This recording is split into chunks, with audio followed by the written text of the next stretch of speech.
Mateo capítulo 2, verso 13 adelante, el primer pasaje que voy a leer. Luego vamos a leer Reyes y finalmente Hebreos. Voy a hacerlo rápido. Hebreos 2, 13 adelante. Una fe que preserva con vida todo aquello que considera hermoso.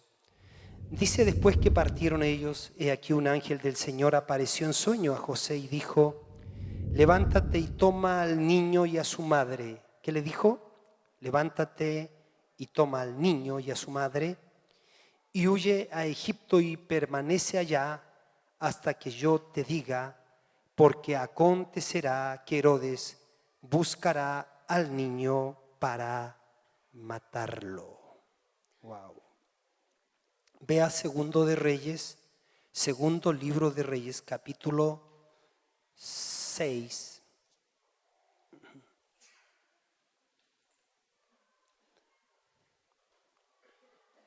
Verso 28. Y le dijo el rey, veamos el 26 mejor, dice: y pasando el rey de Israel por el muro, este es un relato en donde donde Samaria estaba sitiada por los sirios. Y pasando el rey de Israel por el muro, una mujer le gritó y dijo: salva, rey y señor mío.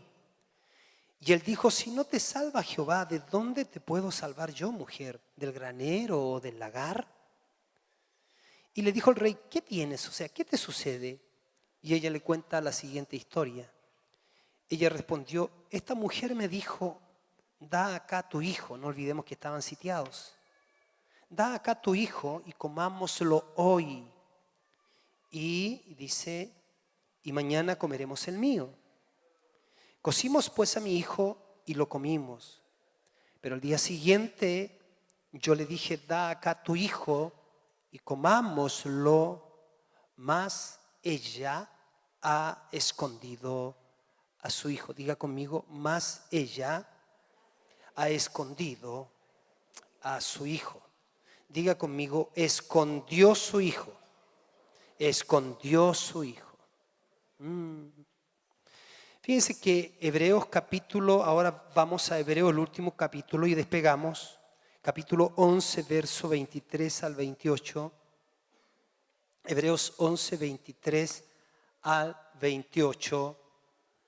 Hebreos 11, 23 al 28 dice: por la fe, Moisés cuando nació fue escondido. Está ahí en la pantalla.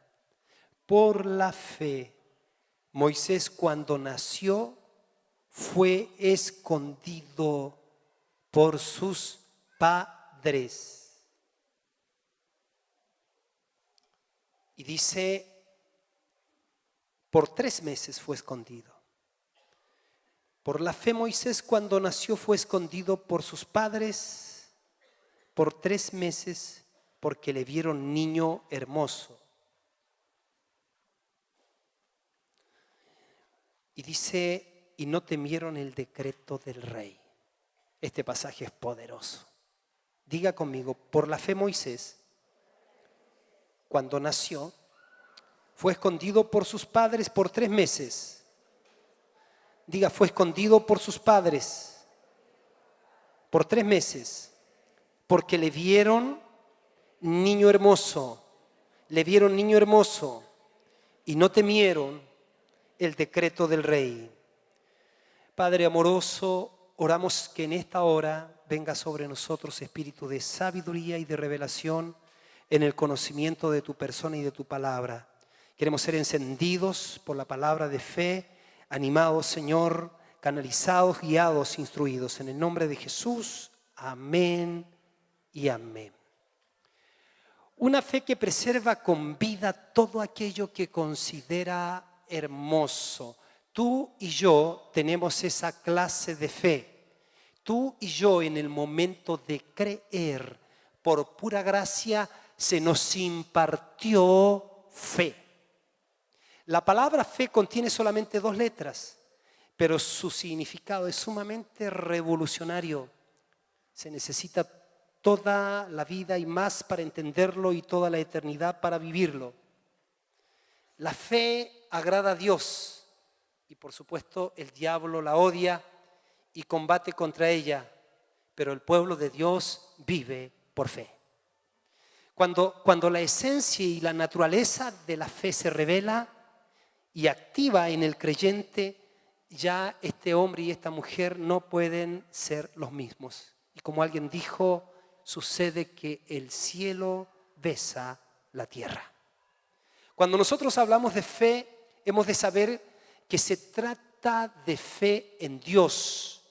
O sea, no estamos hablando de confiar en nuestra propia capacidad, en mi ego, mis pensamientos, mi razón. De la fe que estoy hablando es confiar en Dios y su capacidad.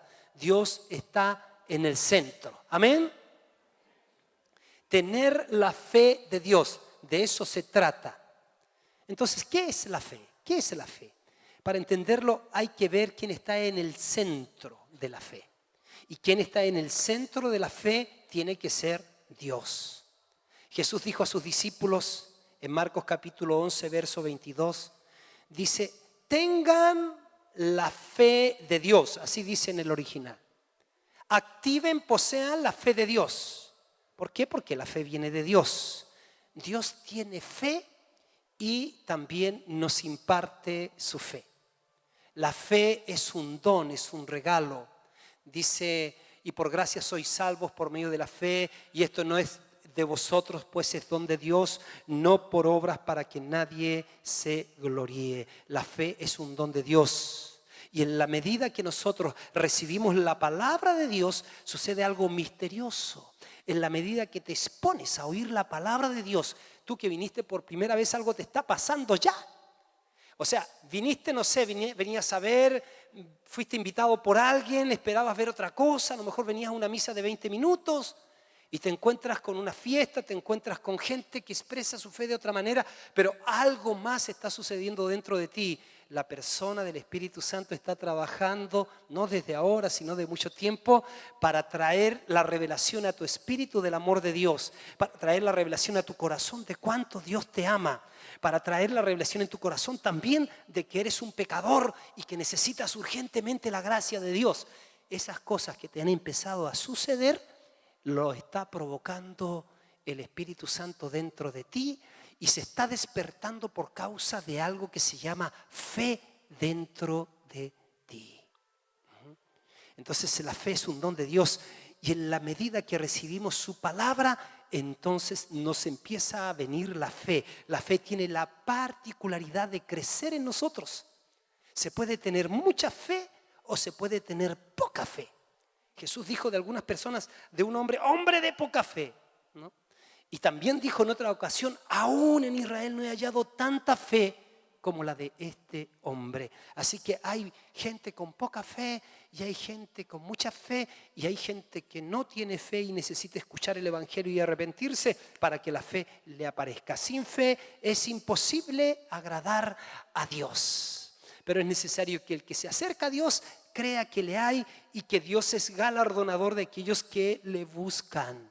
La Biblia dice que los antiguos, por la gracia de Dios, fueron habilitados por la fe. Fueron habilitados por Dios con esta gracia de fe. Dice que los antiguos por la fe alcanzaron promesas. Que por la fe conquistaron reinos. Que por la fe apagaron fuegos impetuosos. Que por la fe taparon boca de leones. Hemos aprendido una y otra vez en medio de nosotros que el mayor dolor de Dios es que dudemos de Él y de su palabra, pero que el mayor placer de Dios es que le creamos. Entonces tú puedes venir aquí sintiéndote el más miserable, el más perdido. Tú puedes estar aquí haciendo la sumatoria de tus más grandes pecados, sintiéndote lo último. Pero si tan solo tienes una pizquita de fe que se active dentro de ti para creer en la gracia de Dios, para creer en el amor de Dios manifestado en Cristo Jesús ahí en la cruz del Calvario, para creer en el consumado es, cuando Jesús dijo, Padre, consumado es, todo ha sido pagado. Si tan solamente con esa pizquita de fe te aferras a ese amor de Dios, te aferras al mensaje de Jesús y a la persona de Jesús, entonces el Señor Jesús te atrapa con su amor, te recibe, perdona todos tus pecados. Y por esa acción de responder a Dios, algo sucede, se remueve el cielo. En el cielo hay un estruendo, una cosa impresionante. La Biblia dice que gozo hay en el cielo por un pecador que se arrepiente. Qué increíble el tema de la fe. Quiero decirles,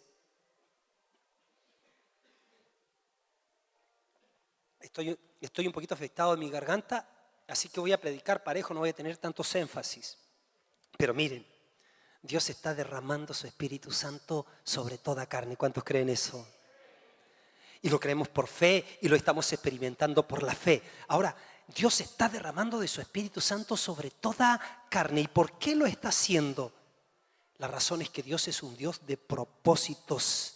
Y Él no ha desistido por causa de la caída del hombre, no ha desistido de llevar adelante su plan eterno. El salmista dijo, Él cumplirá su propósito en mí, ¿no? Y Dios espera que nosotros creamos esto, que Él cumplirá su propósito en mí, porque Él es un Dios de propósito. Él es un Dios que ya ve el producto terminado. Él es un Dios que creó en su corazón, o Él gestó en su corazón un plan eterno para con nosotros.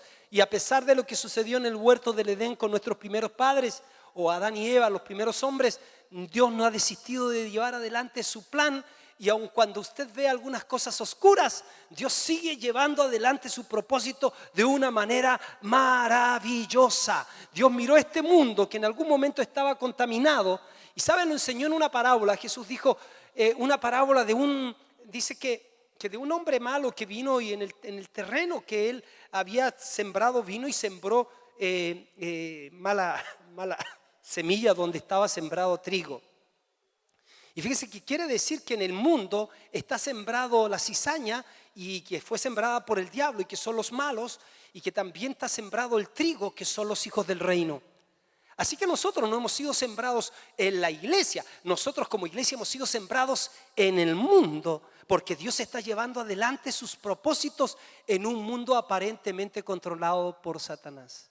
Nosotros necesitamos renovar nuestra manera de pensar para que cambie nuestra manera de vivir, porque a veces nosotros somos muy incrédulos en algunas cosas. Decimos creer pero no creemos. Nosotros creemos que lo que dijo Jesús, que todo poder Él le ha sido dado en el cielo, y nosotros decimos amén, todo poder le fue entregado en el cielo.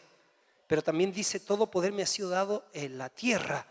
Y cuando empezamos a pensar que Él tenga el poder en la tierra, algunos, cierto, empiezan a pensar, no, Él no tiene el poder en la tierra, Él solamente tiene el poder en el cielo, porque lo que estamos esperando es que se aparezca el anticristo y que empiece a perseguir a todo el mundo y a achicharrar a los cristianos, y el Señor va a venir a rescatar así un poquitito de cristianos débiles que por favor quítanos. Esa es una teología fatalista que no tiene nada que ver con el poder de Dios, con el mensaje de la buena noticia y con la irrupción del reino y con el reino que Jesús vino a establecer en la tierra y a predicar. Nos ha dado el mandato, dice, vayan y prediquen el evangelio a toda criatura. Y será predicado este evangelio del reino para testimonio a todas las naciones. Bendito, dale un aplauso al Señor. Gracias, Señor, por eso. Hay un plan en el corazón de Dios. Y ese plan es hacer de la humanidad una gran familia de hijos e hijas semejantes a su Hijo Jesucristo. Los profetas vieron esto y lo dijeron, lo profetizaron. Ellos dijeron, toda la tierra será llena de la gloria del Señor, como las aguas cubren el mar. La tierra será llena del conocimiento de la gloria del Señor. Qué lindo, ¿no? Entonces aquí entra recién los textos que yo les... Fíjense que en el cumplimiento, cada vez que Dios se propone hacer algo, pareciera que el enemigo de Dios se levanta para provocar el aborto de ese sueño, de esa intención de Dios. Dios es un Dios multigeneracional. Él trabaja a través de las generaciones.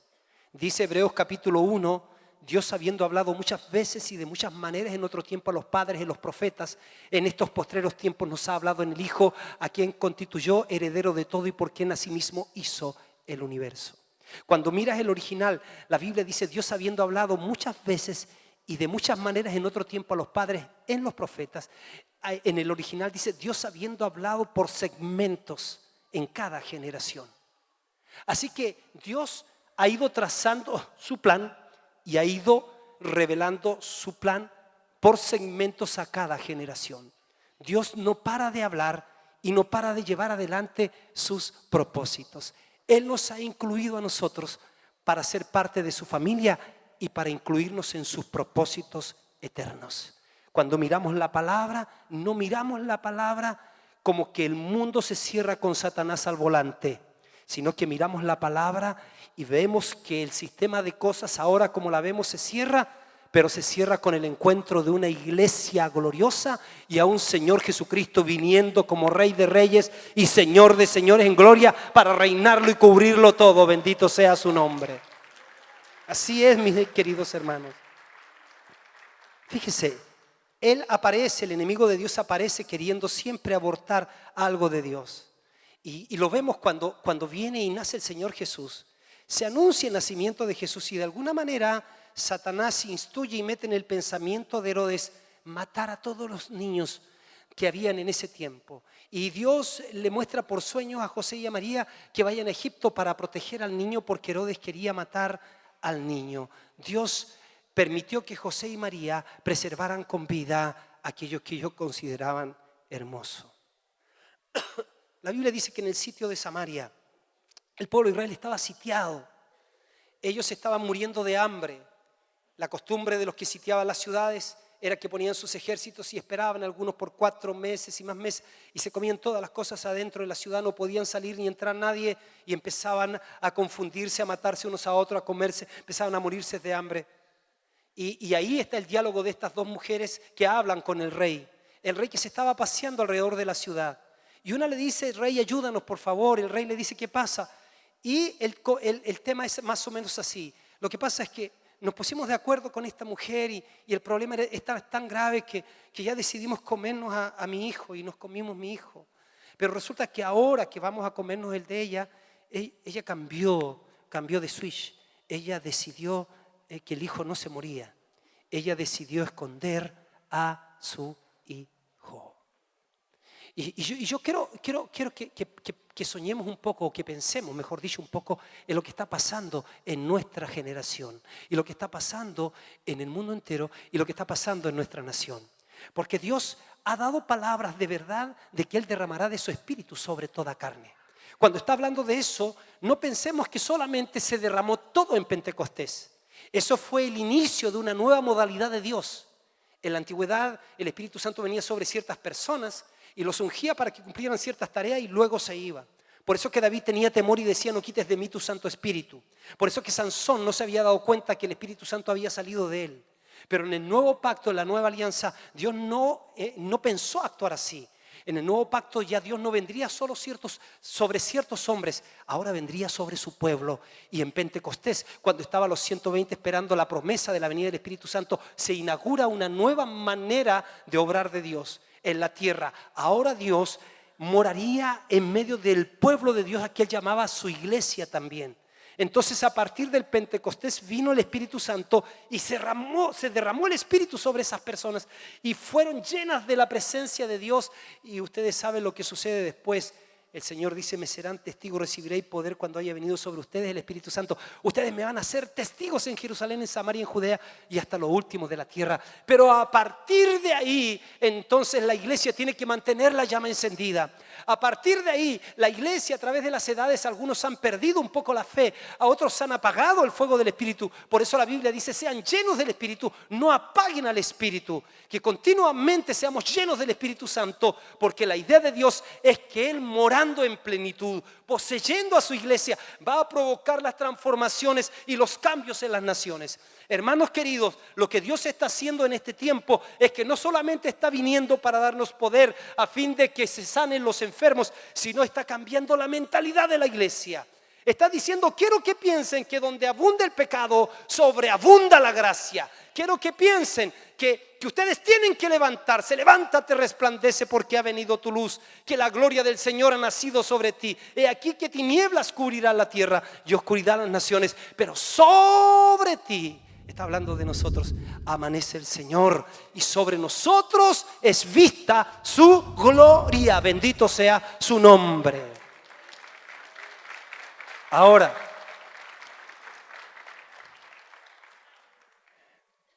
Dios nos ha venido diciendo que no tenemos idea todavía de qué porte es el Señor. Nosotros a veces tenemos como una mezcla, así como que Dios está jugando al gallito con el diablo. Entonces nos ponemos a Dios de este lado y ponemos al diablo de este otro lado. Y como que a veces va ganando Dios y a veces va ganando Dios o a veces va perdiendo el diablo. De verdad que hacer esa similitud está totalmente equivocada. Nuestro Dios es el único Dios todopoderoso, omnisciente, omnipotente, santo, alto, sublime, el único ser increado, el que todo lo ve, que todo lo sabe, que todo lo puede, el Dios que es amor, el Dios que gestó un plan maravilloso para las naciones de la tierra y Él está llevando adelante su plan, le guste a quien le guste, está llevando adelante su plan y nosotros somos privilegiados porque Dios lo está queriendo hacer con nosotros en esta generación. Nosotros somos gente bendecida porque estamos bajo promesa de Dios, no solamente nosotros, están bajo promesa de Dios nuestros hijos y están bajo promesa de Dios nuestros nietos. Y como Él está derramando su espíritu para levantar una generación fuerte, es que el diablo está intuyendo y está mandando un decreto para matar a los niños, para matar el sueño, para matar lo que empiece a nacer de Dios. Hay una generación de Dios que Dios la ve como un niño. Y yo les digo una cosa, hermanos queridos, es tiempo de atesorar los sueños de Dios y pelear para preservar con vida todo aquello que nosotros consideremos hermoso. Y lo hermoso solamente viene del cielo, bendito sea su nombre. Amén. Ahora sígame por favor, porque para eso me quiero detener entonces en la vida de Amram y Jocabed, que fueron los padres de Moisés. Diga conmigo: Amram, Jocabed, padres de Moisés. ¿Sabe? Y yo quiero dejar en su corazón lo siguiente: tenemos que aprender lo que quiere enseñarnos Dios en este tiempo, aprender a tener fe en más de uno. Aprender a tener fe en pareja, aprender a tener fe y entender que hay poder en la unidad del cuerpo de Cristo. Porque la investida de Dios es despertar a una generación llena de su poder. Hombres y mujeres íntegros, hombres y mujeres completos, hombres y mujeres llenos de su presencia. Hombres y mujeres que no tienen plazo de vencimiento. Entonces hoy día vamos a aprender que la Biblia asocia la vida de Moisés y la vida de Moisés a la vida de fe de sus padres. O sea, lo que vemos en Moisés fue el resultado de la unidad de la fe entre Amram y Jocabed. La fe de los padres de Moisés fue determinante para la supervivencia de aquel hombre que hizo tantas cosas en nombre de Dios. ¿Quiénes eran los padres de Moisés? Amram y Jocabed. Ambos eran esclavos en Egipto. Yo quiero invitarles a que pensemos en el ambiente opresivo en que ellos se encontraban. Tal vez eran las personas que menos calificaban para soñar y pensar en un milagro. Los israelitas estaban ahí por 400 años y pareciera que no había salida, pero Dios había dado palabras que tenía propósito con ese pueblo. Tenía que llegar un momento de la intervención de Dios en que terminaba una etapa y entraba otra etapa. Tenía que haber un momento en que se diera este cambio como el que estamos viviendo nosotros. Ellos eran personas que aparentemente no calificaban para pensar en un milagro, pero entraron en el poder del acuerdo. Había un decreto, el decreto de Faraón diciendo: los israelitas han crecido demasiado, no pueden seguir multiplicándose, por lo tanto las parteras tenían la orden de dar a muerte o de morir, que mataran a todos los niños varones en Israel. Y ahí Amram y Jocabed se ponen de acuerdo para tener a un hijo. Fíjese que la enseñanza aquí es que en los momentos más difíciles la fe tiene que convertirse, nuestra fe, en un agente motivador de decisiones profundas. La fe, según la Biblia, es un impulsador de acciones. La fe lo vuelve a uno desafiante.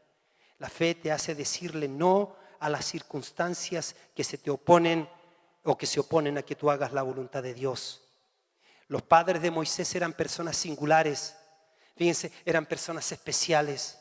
Porque siendo esclavos, viviendo entre miles de esclavos, ellos tuvieron la virtud de no solamente creer en Dios, sino creerle a Dios. Ellos vieron en su hijo Moisés un niño hermoso. Vieron en su hijo Moisés un niño extraordinario. Ellos vieron en este niño alguna manifestación de la gracia de Dios.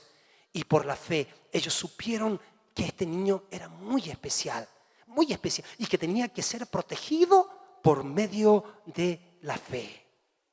Y esto nos enseña, mis queridos hermanos y hermanas, los que están escuchando también por la radio, podemos tener un corazón y una fe libre de las circunstancias.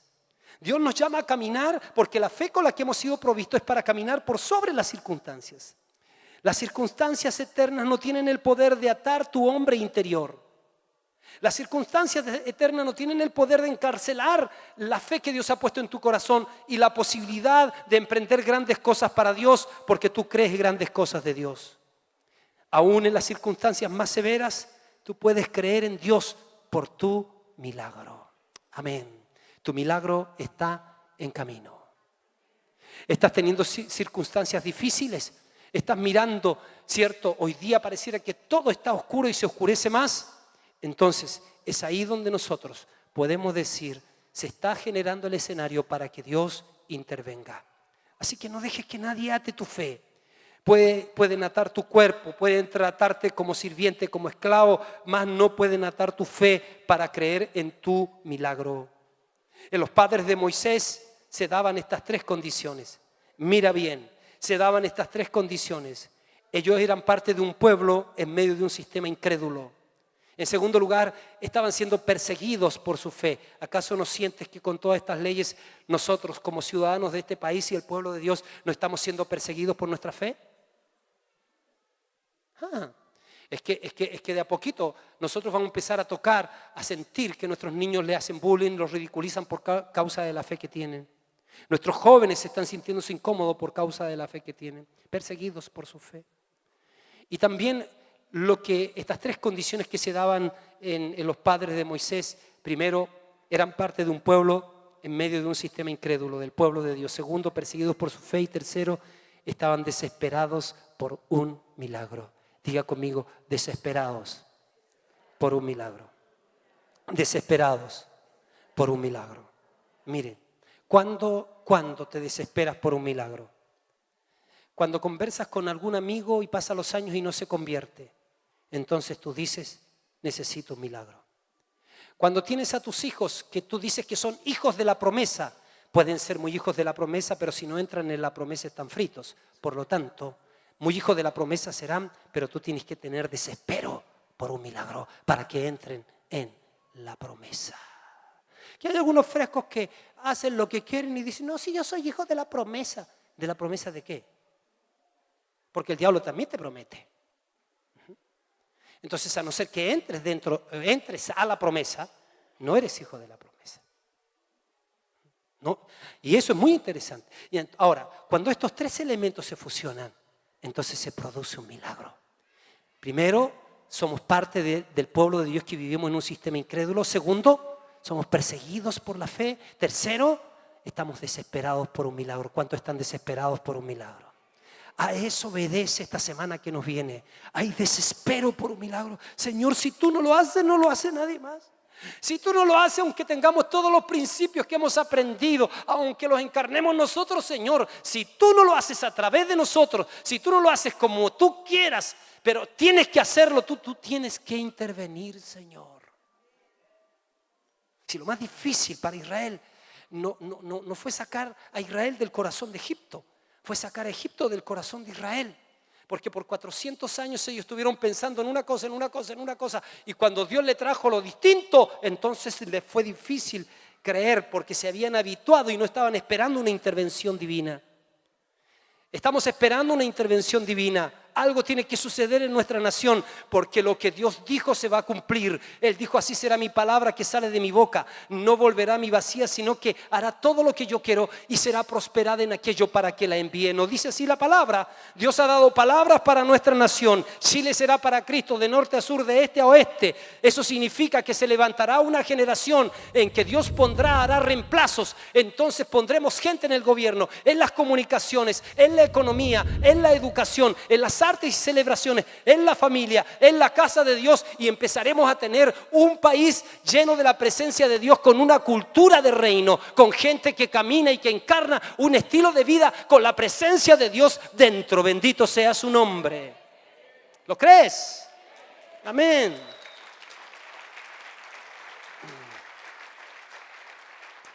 El verso 23 del capítulo 11 de Hebreos dice que le vieron niño hermoso. Es extraordinario. Diga conmigo: la fe preserva con vida todo lo que considera hermoso. La fe se determina ahí en contra de los espíritus de temor y no dejará morir lo que considera hermoso. ¿Qué te ha dicho Dios? ¿Qué te ha hablado Dios? ¿Qué te ha prometido Dios? También te puedo preguntar: ¿y qué salió a decirte después el diablo? Por eso dice, cuando el diablo te hable de tu pasado, tú háblale de su futuro. La fe preserva con vida todo aquello que considera hermoso. Cuando Dios planta el rema suyo en el corazón, no hay diablo que lo pueda anular, pero tú tienes que pelear para preservar con vida todo aquello que considera hermoso. Y sabes que ahora es tiempo de esconder al niño. Eso no quiere decir retraerlo, sino que quiere decir cubrirlo, quiere decir hacernos cargo, quiere decir educarlo, quiere decir prepararlo. Amra y Jocabed escondieron al niño. Jocabed misma fue la mamá que enseñó a Moisés cuando él estaba creciendo en toda la sabiduría de los egipcios. Ella hablaba a su oído. Su voz era más importante y era más fuerte que la sabiduría de todos los egipcios, porque ella le decía: hijo, estos perfumes de los que participas, estos manjares de los que tú participas, estas comodidades, porque seguramente Moisés se metía, no sé, a la sala principal del faraón, se echaba los perfumes del faraón, veía la tele, sacaba cosas del refrigerador, ¿cierto? Y la mamá le decía: hijo, usted no es de acá. Usted pertenece a otro pueblo. Nosotros tenemos un Dios. Él nos ha prometido. Hay cosas extraordinarias que nos ha prometido. Nos habló de una tierra prometida. Usted no es de eso. Y Moisés empezó a ser bendecido y a ser educado. ¿Por qué? Porque la fe, una mujer de fe, preservó con vida todo aquello que consideró hermoso. No nos habla mucho de eso, pero yo te aseguro que Amra era un hombre que le oraba. Jocabed era una mujer que le hablaba a Moisés. La fe preserva con vida todo aquello que considera hermoso. Por eso los lugares de educación no son los colegios ni las universidades. Los lugares de educación son nuestras propias casas. Es el tiempo que los papás cumplan su rol. Es el tiempo que la mamá cumpla su rol. Es el tiempo que nosotros modelemos ejemplo. Es el tiempo que nosotros nos dejemos encender por el fuego de Dios. Porque ¿sabes qué? Un hombre y una mujer de rodillas nunca va a salir de la imagen en el corazón de un hijo.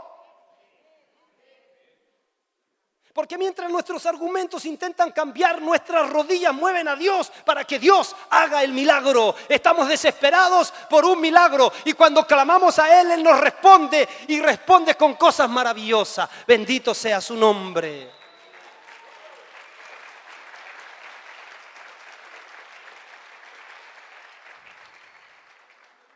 La primera pregunta que el Espíritu Santo le hace a usted en esta hora o te hace a ti en esta hora es: ¿qué es lo que tú consideras hermoso?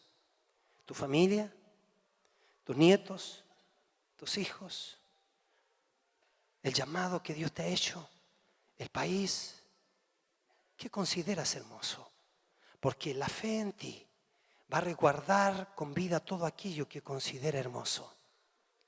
Dice Pablo: a fin de alcanzar aquello por lo cual fui alcanzado por Cristo. Pablo dice: a fin de alcanzar aquello por lo cual fui alcanzado por Cristo. Yo aprendí de ese texto, Te voy a hablar de la fe que preserva con vida lo que considera hermoso. ¿Qué es lo que tienes que hacer tú? A fin de alcanzar aquello por lo cual fui alcanzado por Cristo. Dice, una persona se le dio un título de médico. Un título oficial, firmado por todo, legal. Se lo regalan. ¿Qué? A mí sí, te lo regalo el título. Y él de inmediato se abre su clínica de médico, pone médico tanto, se contrata a la secretaria, se pone su chaqueta de médico y llega a su primer paciente. Entonces se le dice, mire, ¿sabes qué? Mi problema es que me viene una helada, se me hiela todo el cuerpo, pero solamente se me calienta la oreja. Y el ojo derecho me empieza a tiritar y se me seca la lengua. Y me transpiran las manos. Y lo otro es que se me erizan los pelos. Ya, y usted ahí pone cara, porque a usted le regalaron el título. A fin de alcanzar aquello que usted fue alcanzado con el título. Usted mira con cara intelectual, con voz de médico, ya le dice y hace una receta. Le dice a mi hijita o mi hijo, mire, cómprese por 7 años o 8 aspirina, una caja de aspirina y tómese un cuarto de aspirina todos los días y venga a verme después de 8 años. Cuando el hombre se va o la mujer se va, que fue alcanzado, ¿cierto? Le dieron el título de médico, cierra todo, saca el título, despide a la empleada y se va a la universidad para prepararse a fin de alcanzar aquello por lo cual fue alcanzado. Se le dio el título, pero ella todavía no era. Si Dios te dio un llamado, entonces ahora conságrate para alcanzar aquello por lo cual Dios te hizo el llamado. No pierdas el tiempo. Pero el diablo vendrá porque Dios sabe que si te alcanzas propósito, entonces vas a ser gravitante en el mundo. Vas a ser un hombre de bien en esta nación y en el continente. Vas a ver que van a haber resultados. Tú vas a traer gloria a Dios porque tú vas a pensar y vas a decir, yo no soy nada, pero de ser nada, Dios está haciendo grandes cosas a través de mí, porque Dios es experto en hacer grandes cosas en aquellos que no saben, que no tienen. Pero Dios lo hace, pero tienes que consagrarte para alcanzar aquello por lo cual fuiste alcanzado por Cristo. Entonces preserva con vida lo que considera hermoso. Tienes un llamado de Dios, conságrate. Quieres ser un predicador y nunca lees la Biblia, pasas puro viendo televisión, te conoces todos los jugadores de Chile, de otros equipos, pero no te conoces los personajes bíblicos. ¿Cómo vas a alcanzar aquello por lo cual fuiste alcanzado?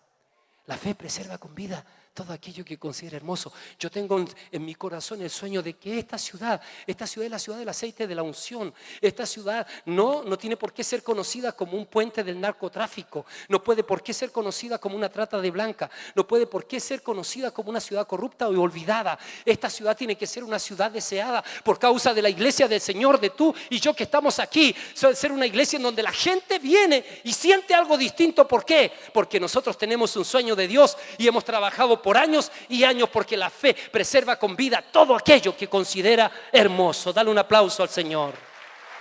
¡Aleluya! ¡Aleluya! La fe de Dios en usted resguarda con vida todo aquello que considera hermoso. Dios te ha preservado con vida a ti. Para Dios eres hermoso. Por eso que te ha preservado con vida, porque Dios es un Dios de fe. Millones. ¿Sabes qué? Tú ganaste la carrera. Esa carrera que corriste de millones de espermios y tú llegaste y Dios te preservó. ¿Cuántos tienen experiencias? ¿Cuántos tienen experiencias de que posiblemente pudieron haber sido muertos en el camino? ¿A cuántos Dios los preservó de la muerte? ¿De verdad? Ya, pues entonces, usted que levantó la mano, ya no pierda más el tiempo, conságrese ya. Que estoy esperando, que no sé, que quiero sentir la cosquillita, no sienta nada de cosquillita. Conságrese a Dios nomás. Conéctese con Él para que cumpla el propósito, porque después va a ser viejo y ahí se va a entregar a Dios y va a decir, ay, lo que lamento no haber conocido al Señor hace tanto tiempo o en el pasado, porque se me pasaron los años. Si usted fue preservado, Dios estuvo ahí. Pudo haber muerto. ¿Y por qué no murió? ¿Por qué no murió? Dios te preservó. Dios dijo, aunque te mire y te vea feo, dijo, yo preservo con vida lo que yo considero hermoso. Yo preservo con vida lo que yo considero hermoso. Y yo tengo la fe de Dios. Y la fe de Dios me dice en mi corazón que hay cosas que no las vamos a dejar morir. Que los sueños que Dios ha puesto en nuestros corazones no los vamos a dejar morir. Que los hijos que hoy andan medio chanfleados no los vamos a dejar morir. La fe preserva con vida lo que considera hermoso.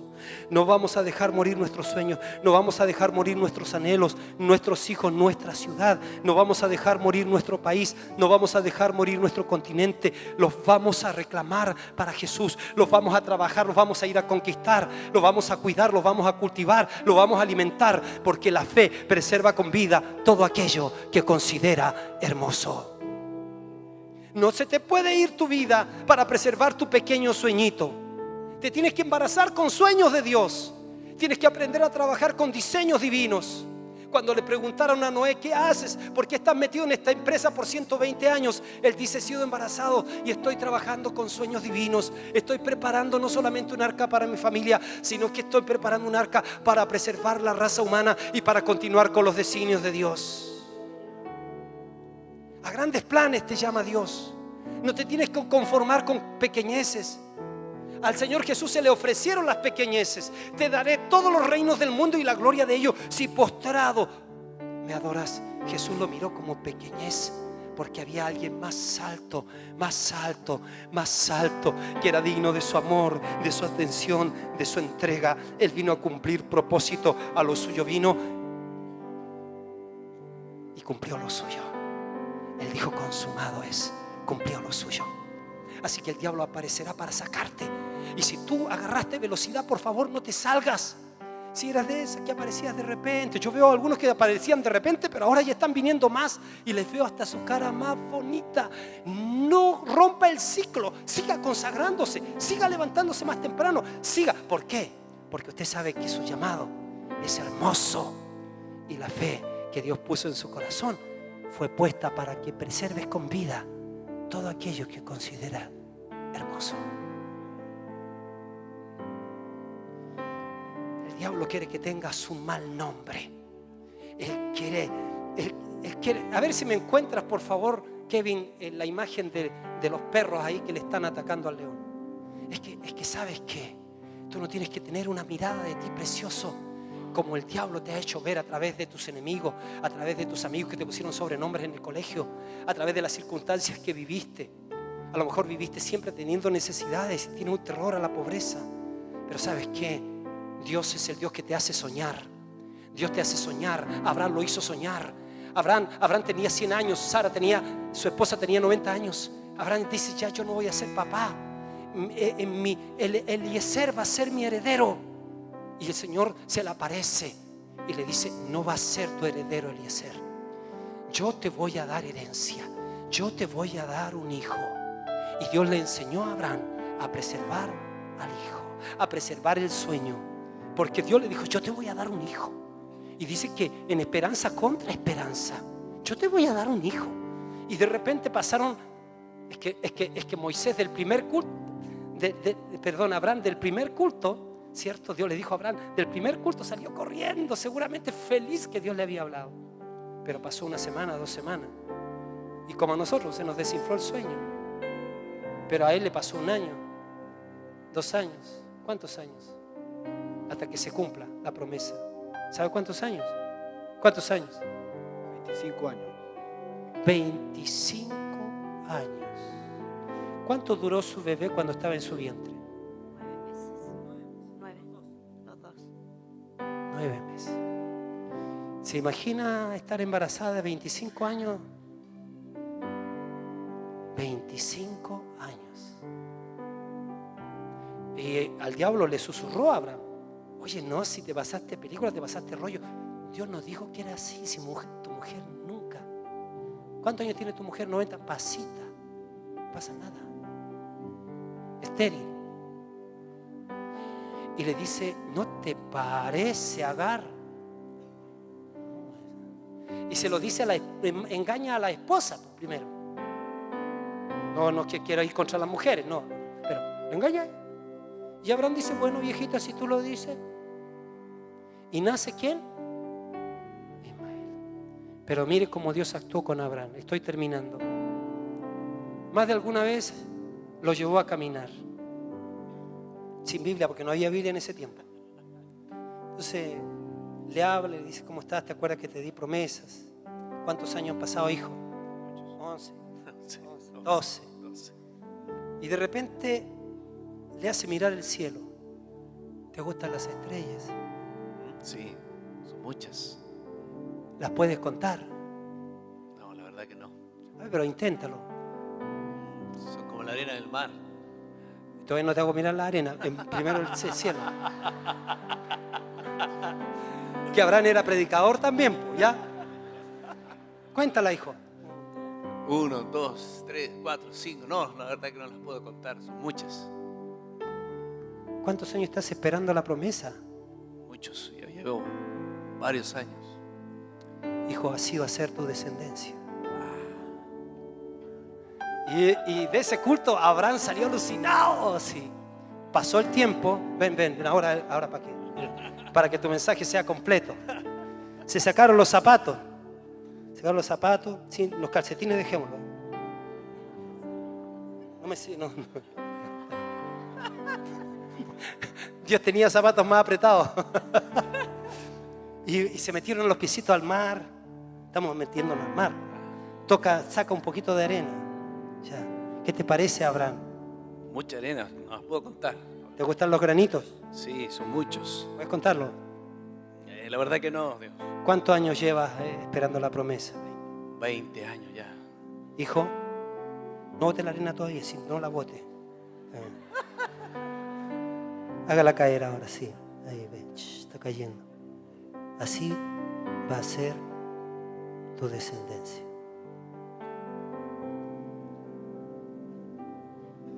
Dios hizo soñar a Abraham. Dios hizo soñar a Abraham.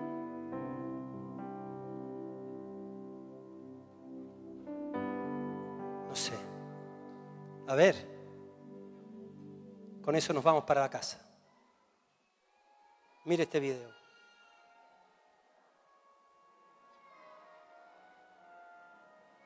Mire lo que hay debajo del perro.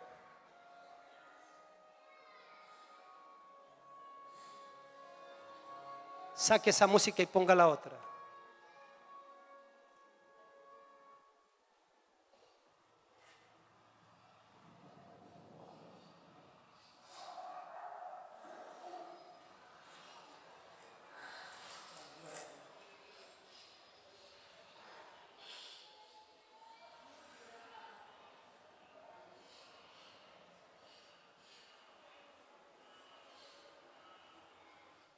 De nuevo, por favor.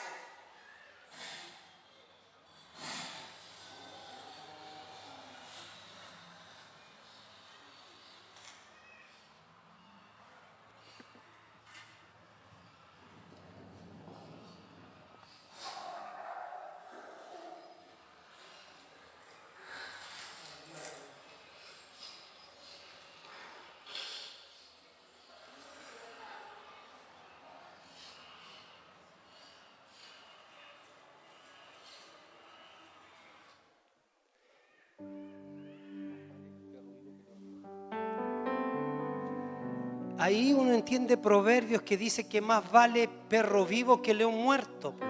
Eclesiastés dice, ¿no? Yo no entendía eso. Decía, más vale perro vivo que león muerto.